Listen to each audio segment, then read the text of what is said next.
বিশ্বাস করুন, কোরআন আমার সামনে, আল্লাহর কসম, কোন জীবিত পীর, কোন মৃত্যু পীর আমার ভাগ্যের ভালো বা মন্দ করার কোন অধিকার রাখে না, রাখে না, রাখে না।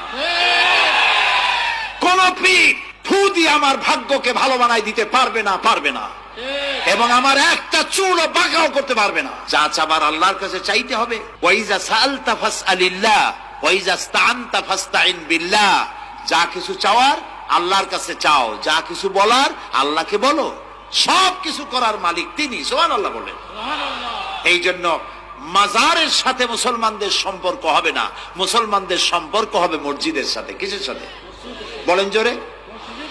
আপনি কোন অসুবিধায় পড়েছেন, মাজলুম হয়েছেন, অত্যাচারিত হয়েছেন, চাকরির সমস্যা হয়েছে, ঘরে খাবার নাই, অসুখ বিসুখ হয়েছে, নানান ধরনের সমস্যায় পড়েছেন, কোন মাজার নয়, কোন পীর নয়, মসজিদের ভিতরে চলে যান, উযু করে মসজিদে ঢুকে 2 রাকাত কাজায়ে হাজাতের নামাজ পড়েন। রাসূলুল্লাহর উপরে যখনই বিপদ হতো তিনি নামাজে দাঁড়ায় যেতেন। সুবহানাল্লাহ বলো। আপনি কেন যাবেন একটা কবরের কাছে? আপনার সাহায্য কামনার জন্য কোনো পীর নয়, আপনার সাহায্যের জন্য কোনো কবর নয়।